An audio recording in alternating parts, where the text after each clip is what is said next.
सभी को नमस्कार। मैं Sanjay Chetwani government excellence higher secondary school Depalpur Indore से आपका हार्दिक स्वागत करता हूं।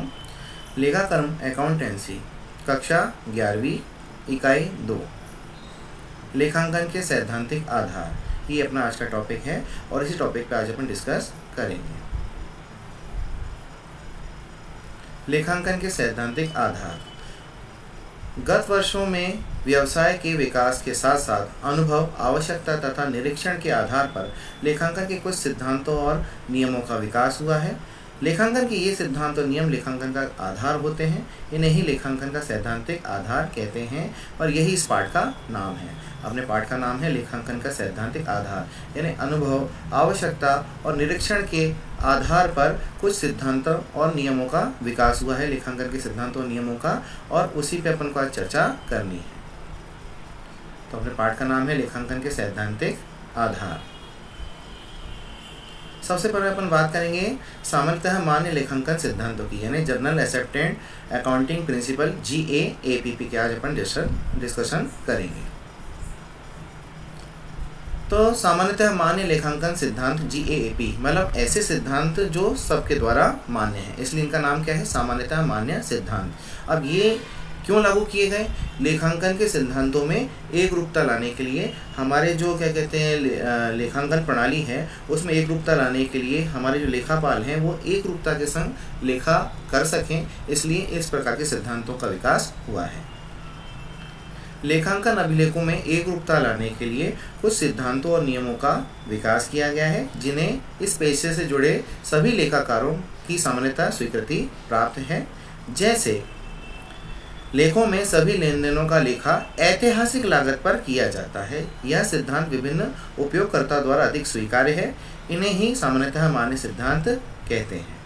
यानी हम जो भी सौदा करते हैं उसमें जिस लागत पे हमने कोई माल खरीदा है या हमने कोई संपत्ति खरीदी है, उसी लागत पर हमेशा उसको अपन को दिखाना रहता है। ये एक सिद्धांत है। हम फिर बाजार मूल्य पे ध्यान नहीं देते हैं। हमने कोई संपत्ति खरीदी, जिस रेट पे खरीदी उसी रेट पे उसको अपन को दिखाना है।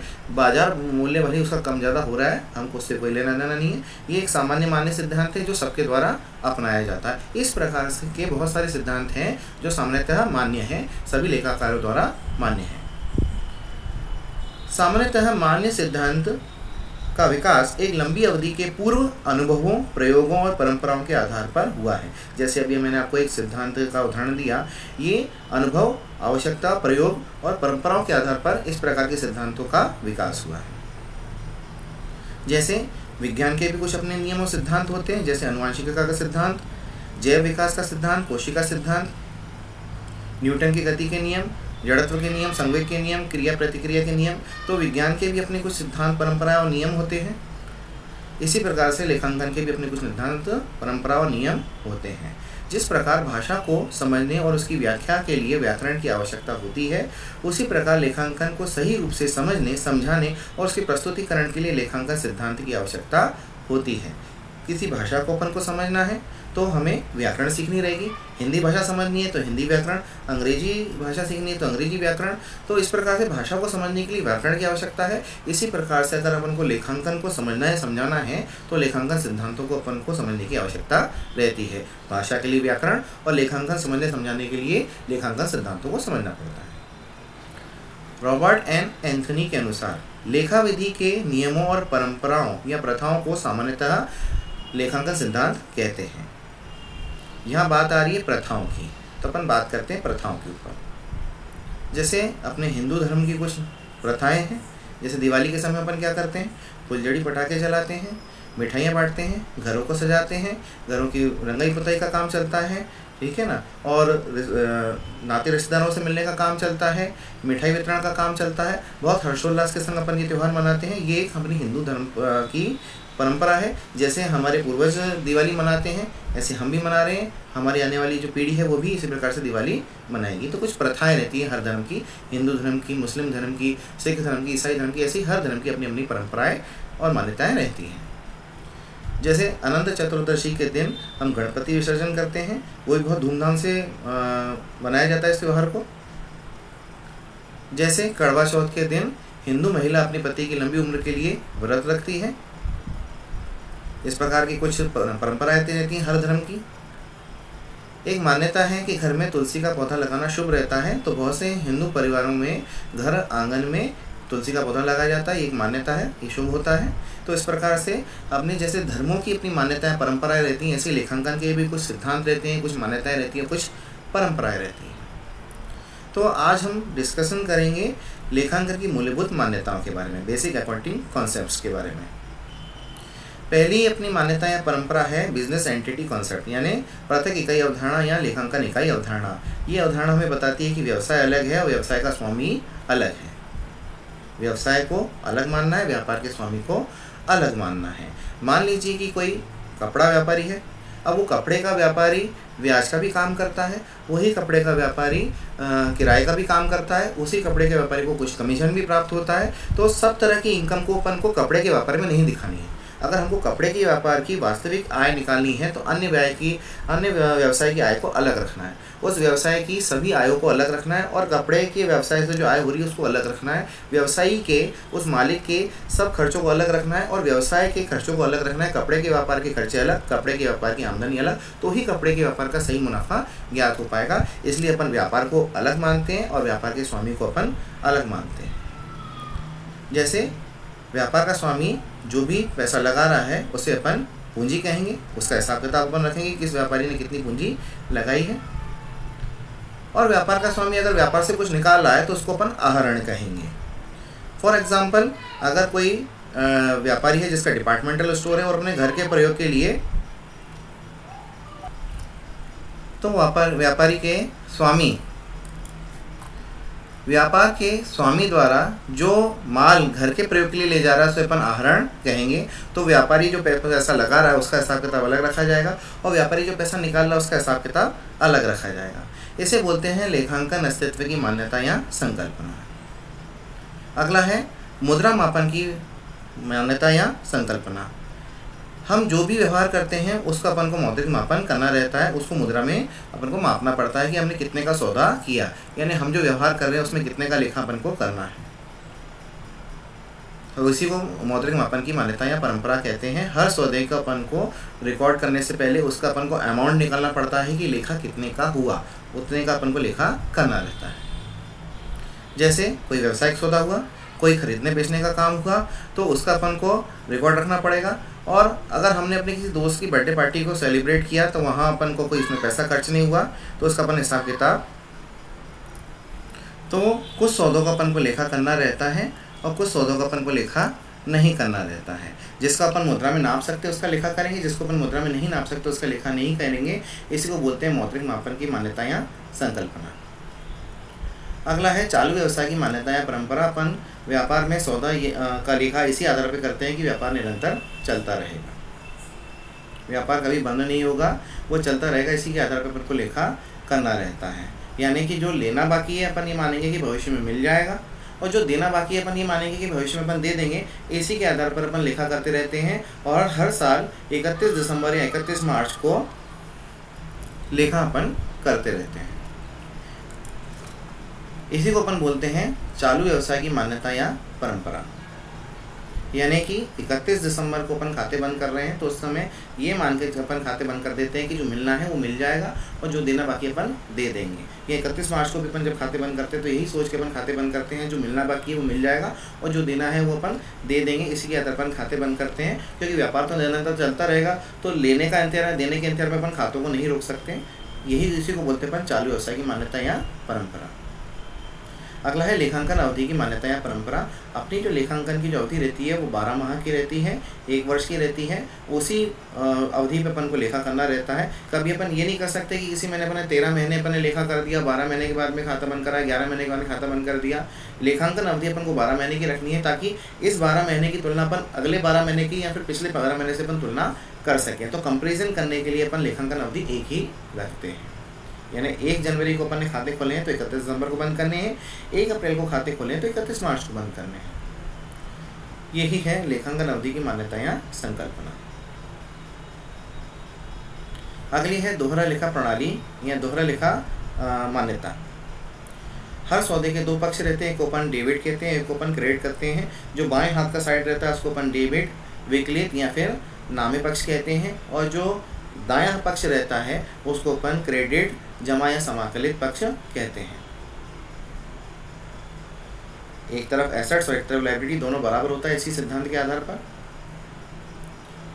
हर सौदे का दोहरा प्रभाव पड़ता है। जैसे उदाहरण स्वरूप अगर हम आप गुलदस्ता व्यापारी हैं और आप गुलदस्ता बेच रहे हैं, बदले में पैसा ले रहे हैं, तो दो पक्ष हुए। एक तो आपने माल का विक्रय करा और दूसरा आपके पास पैसा आया, माल कम हो रहा है। और तो इसी प्रकार से हर सौदे के दो पक्ष रहते हैं। इसी को अपन दोहरा लेखा प्रणाली की मान्यता या परंपरा कहते हैं।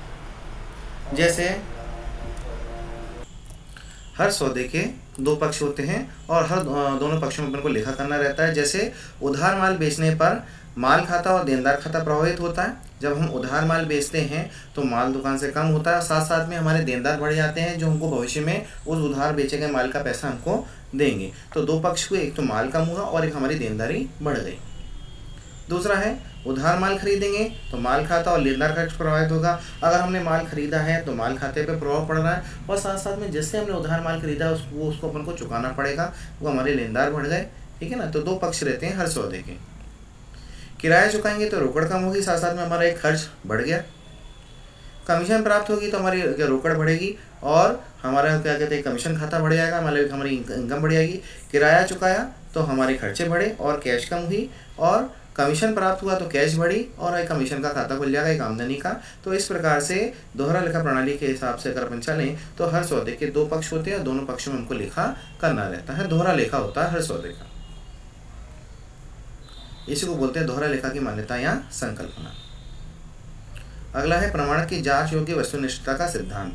यानी हम जो भी सौदा करते हैं उसका अपन को व्यवस्थित प्रमाणक रखना पड़ता है। हर सौदे की कुछ न कुछ पुष्टि होनी चाहिए, हर सौदे का कुछ न कुछ प्रमाण होना चाहिए। जैसे हम अगर माल खरीदते हैं तो उसका क्या प्रूफ होता है, बिल होता है, बीजक होता है, इनवॉइस होता है। माल खरीदेंगे या माल बेचेंगे तो बिल की सहायता से अपन प्रमाण प्रस्तुत कर सकते हैं।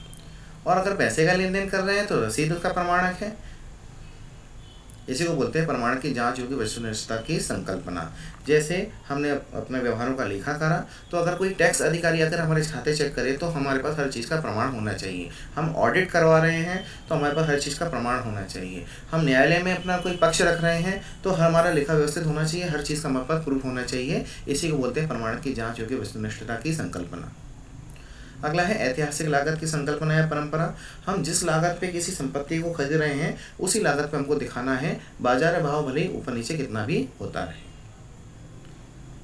जैसे मान लीजिए आपको स्क्रीन पे दिख रहा है कि आपने एक भवन 2005 में 1 लाख का खरीदा और आज उसकी कीमत जो है वो 6 लाख है, तो हमको 1 लाख पर ही उसको दिखाना है, भले बाजार भाव कितना भी ऊपर नीचे होता रहे।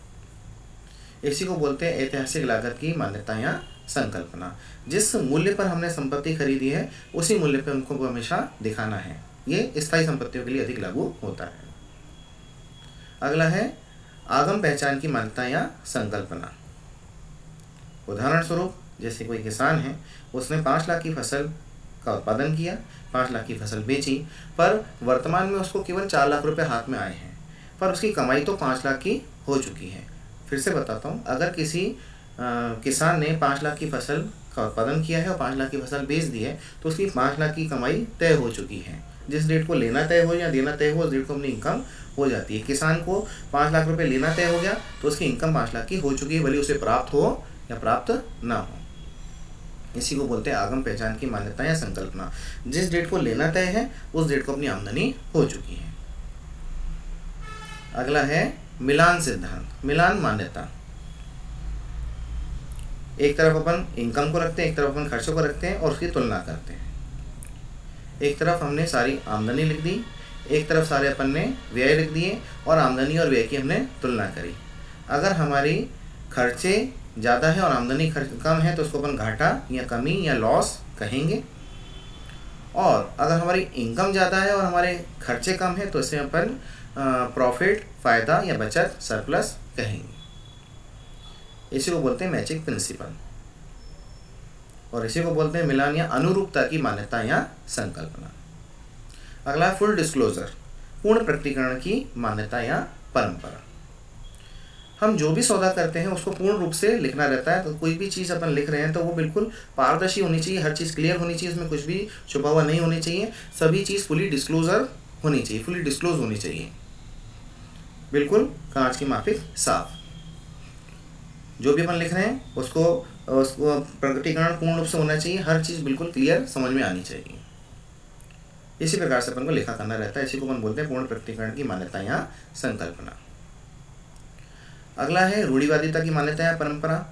हमारे धर्म की भी बहुत सारी रूढ़ियाँ होती हैं, उन्हीं रूढ़ियों के आधार पर अगर अपन कार्य करते हैं उसको रूढ़िवादिता कहते हैं। इसी प्रकार से लेखांकन की बहुत सारी रूढ़ियाँ हैं, उसी के आधार पर लेखा करना रहता है। उदाहरण स्वरूप हम भविष्य में होने वाले लाभ को लाभ न मानते हैं, लाभ नहीं मानते हैं, उसकी व्यवस्था नहीं करते, लेकिन भविष्य में अगर कोई हानि की संभावना है तो उसका अपन पहले से प्रबंध कर लेते हैं। यही हमारी रूढ़िवादिता की परंपरा या मान्यता है। यानी भविष्य में होने वाले लाभ को लाभ नहीं मानना है, भविष्य में होने वाली हानि को हानि मानना है। अगर हमारा माल के अपन मूल्य की बात करें तो हमारे माल के दो मूल्य होते हैं, एक बाजार मूल्य और एक लागत मूल्य। तो बाजार मूल्य और लागत मूल्य में से अगर लागत मूल्य कम है तो उस पर हमको लेखा करना है, और बाजार मूल्य और लागत मूल्य में से अगर बाजार मूल्य कम है तो हमको उस पर लेखा करना है। बाजार मूल्य और लागत मूल्य में से जो दोनों में से जो कम वैल्यू है उस पर अपन को लेखा करना है। भविष्य में होने वाली हानि को अपन हानि मान के चलते हैं। यही हमारी रूढ़िवादिता की मान्यता या संकल्पना है। अगला है मटेरियलिटी कॉन्सेप्ट यानी सारता की मान्यता या परंपरा।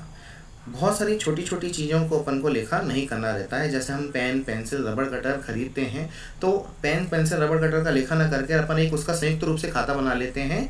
उसको अपन बोलते हैं लेखन सामग्री खाता यानी स्टेशनरी अकाउंट। यानी छोटी छोटी चीज़ों को ना लिख कर उससे संबंधित एक बड़े खाते में उसका लेखा कर देते हैं।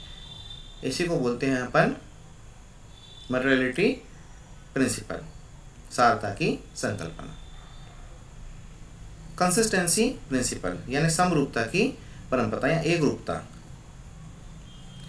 हम जिस विधि पर लेखा कर रहे हैं उसी विधि को अपन को हमेशा अपनाना है, उसको बार बार हमको परिवर्तित नहीं करना। जैसे स्क्रीन पे आपको दिख रही है कि ईयर 1 में हमने फीफो अपनाया। जैसे अपन को माल के लेखा करने की जो पद्धति रहती है, स्टॉक का मूल्यांकन करने की जो पद्धति रहती है, पहले साल अगर हमने फीफो अपनाया तो दूसरे साल भी फीफो, तीसरे साल भी फीफो। एक जैसी पद्धति अपनाएंगे तो हमको तुलना करने में आसानी रहेगी। अगर हमने अलग अलग पद्धतियाँ करी तो हम तुलना करेंगे तो हमको तुलना अच्छे से उसका रिजल्ट नहीं निकलेगा हमारे कंपेरिजन का। इसको बोलते हैं समरूपता की संकल्पना। अब बात होती है लेखांकन के आधार की। लेखांकन के आधार, लेखांकन के आधार दो प्रकार के रहते हैं, एक तो नगद आधार और एक उपार्जन आधार। लेखांकन के नगद और उपार्जन आधार में अंतर, जैसे मान लीजिए कि एक किसान है, एक किसान ने 5 लाख रुपए की फसल का उत्पादन किया और 5 लाख की फसल बेची, पर वर्तमान में उसको केवल 3 लाख रुपए ही प्राप्त हुए हैं। फिर से सुन लीजिए, एक किसान ने 5 लाख की फसल का उत्पादन किया और 5 लाख की फसल बेची, लेकिन उसे 3 लाख रुपए ही प्राप्त हुए हैं। तो नगद आधार पर उसकी आमदनी 3 लाख है और उपार्जन आधार पर उसकी आमदनी 5 लाख है। ऐसे दूसरा एग्जाम्पल समझते हैं। आपके घर में कोई फंक्शन हुआ, कोई बड़ा फंक्शन हुआ या कोई शादी का फंक्शन हुआ, तो उस फंक्शन में आपने 3 लाख रुपए का खर्चा किया, लेकिन चुकाए अभी अपने 2 लाख रुपए ही हैं, 1 लाख रुपए चुकाना बाकी है।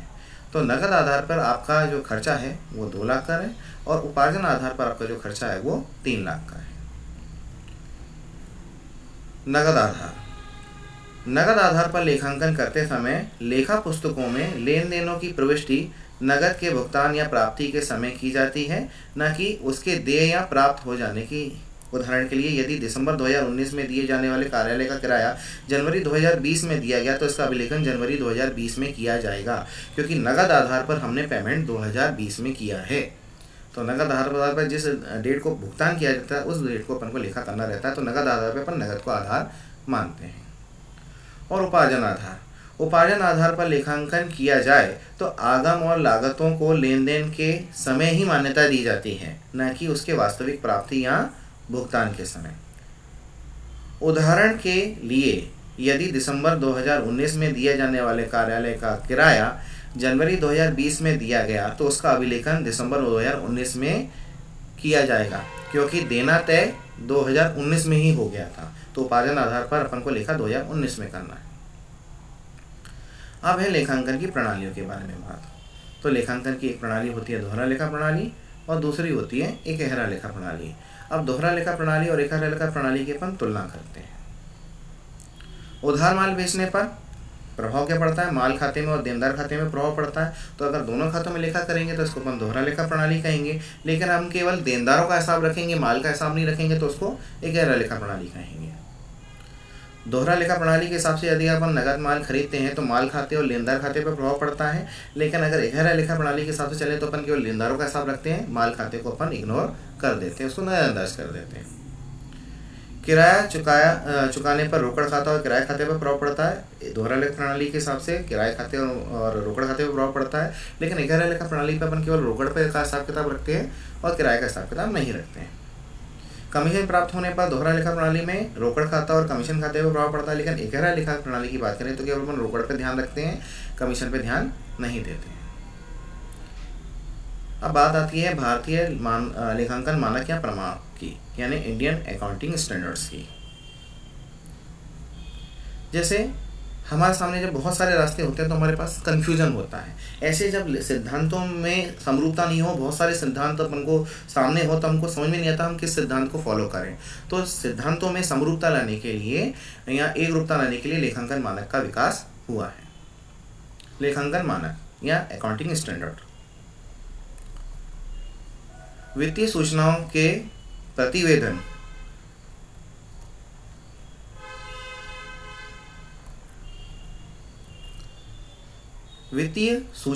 प्रतिवेदन में समरूपता या एक रूपता लाना आवश्यक है। इसी आवश्यकता को समझते हुए Indian institute of chartered accountant यानी institute of chartered accountant of India ने अप्रैल 1977 में लेखांकन मानकों को विकसित करने के लिए लेखांकन मानक बोर्ड की स्थापना की।